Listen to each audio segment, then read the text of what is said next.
While atheists often view themselves as champions of reason, reason is one of the most inescapable problems for atheism. Unfortunately, atheists usually don't realize it because they haven't followed their beliefs through to the obvious conclusion. Human beings tend to trust our cognitive faculties, which is simply a fancy term for the processes and abilities we use to form our beliefs. These processes and abilities include things like memory, moral judgment, reason, and so on. Of course, we understand that our cognitive faculties aren't perfect. We understand, for instance, that our memories are incomplete and sometimes wrong. Nevertheless, we assume that if we carefully think through a problem, we can get to the truth. So, the general reliability of our cognitive faculties is something we take for granted. However, when we adopt a belief that undermines this general reliability, we're no longer justified in believing that our cognitive faculties are generally reliable. If, for example, I come to believe that a mad scientist has put a chip in my brain that controls my memories, I'm no longer justified in trusting my memories. If I become convinced that a psychiatrist has spent years hypnotizing me and manipulating my moral judgments, I'm no longer justified in trusting my moral judgments. Atheism is one of the beliefs that undermine the general reliability of our cognitive faculties. Here I mean atheism in the strong sense of naturalism, the view that the natural world is all that exists. In a softer sense, an atheist could simply reject the God of traditional theism while believing in some lesser deity. But most people who call themselves atheists don't mean that they reject one particular God. They mean that they reject all gods and anything supernatural, leaving them with the natural world. It's this strong sense of atheism, naturalism, which undermines the reliability of our cognitive faculties. To understand why, let's consider a few remarks by some of the great minds of the past. In the first of his Meditations on First Philosophy, French philosopher and mathematician René Descartes is deliberately undermining the reliability of his cognitive faculties because he wants to know if there's anything that can't possibly be doubted, no matter how defective our faculties are. Descartes says that an omnipotent deity, if he wanted to, could deceive us all the time. But then Descartes anticipates an objection. What if an atheist says, "I don't believe in God or demons, so there's no powerful being that could be deceiving me"?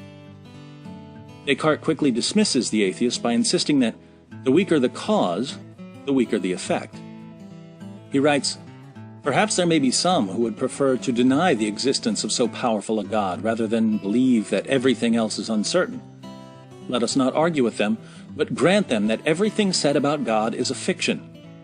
According to their supposition, then, I have arrived at my present state by fate, or chance, or a continuous chain of events, or by some other means.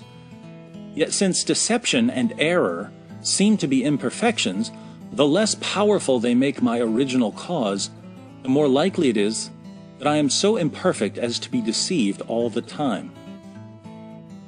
In other words, if my cognitive faculties are the result of natural processes, I clearly can't say that they were intended to get me to the truth. So what kind of confidence can I have that my reason isn't constantly leading me astray?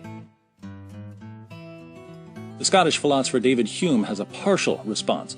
According to Hume, we can keep our reasoning well grounded by limiting it to everyday affairs where our experiences serve as a constant check on our reasoning. But this means that we should recognize our limitations and avoid reasoning about matters that go beyond our experience. Hume says, "The imagination of man is naturally sublime, delighted with whatever is remote and extraordinary, and running, without control, into the most distant parts of space and time in order to avoid the objects which custom has rendered too familiar to it. A correct judgment observes a contrary method, and avoiding all distant and high enquiries, confines itself to common life and to such objects as fall under daily practice and experience, leaving the more sublime topics to the embellishment of poets and orators, or to the arts of priests and politicians." Since the claim that God doesn't exist or that the natural world is all that exists are paradigm examples of claims that go far beyond our daily experience, the only reasoning we should employ on such topics is attempting to show people that they don't really know what they're talking about.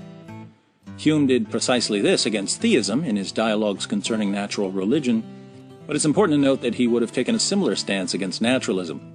Human reason, according to Hume, just isn't equipped for such matters and should therefore remain silent on them. In Part 8 of the Dialogues, Hume presents a simple theory of evolution to account for the appearance of design in nature. But he's almost joking when he offers his theory. It's mainly an attempt to show that all sorts of wild theories might explain order and complexity, so we shouldn't pretend to understand how we got here. A more serious argument for evolution would come along the following century. In 1859, English geologist and natural historian Charles Darwin published his most famous work on the origin of species by means of natural selection, or the preservation of favored races, and the struggle for life. Darwin argued that within a population of organisms, some organisms will have advantages over others, and will therefore be better equipped to survive and reproduce. The offspring of the organisms that survive and reproduce will carry on the advantageous traits, and over a period of many millions of years, we can achieve the biological diversity we see around us. Years after he published on the origin of species, Darwin began noticing a problem. If our cognitive faculties are the product of natural selection acting on variations within populations, then our cognitive faculties were selected because they helped our ancestors survive and reproduce.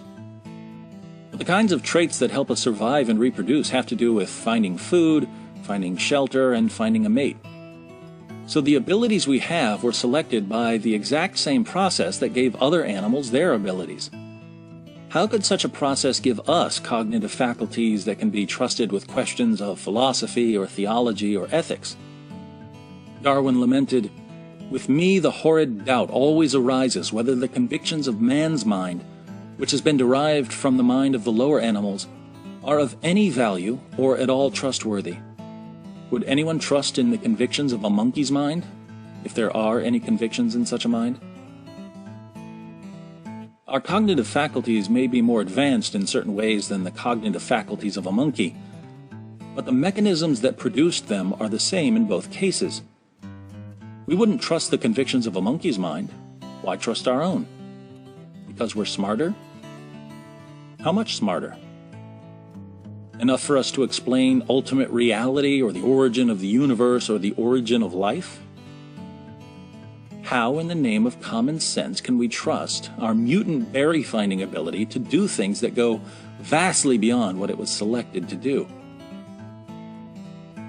Putting all this together, we can see why belief in naturalism undermines the cognitive faculties required to affirm naturalism.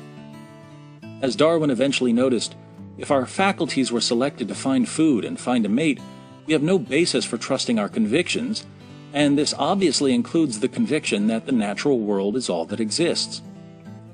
So, if we affirm naturalism, we have to reject naturalism. If naturalists choose to dogmatically cling to naturalism, even though it can't possibly be defended, then taking the advice of Hume, they would do well to limit their reasoning to tasks immediately related to everyday life.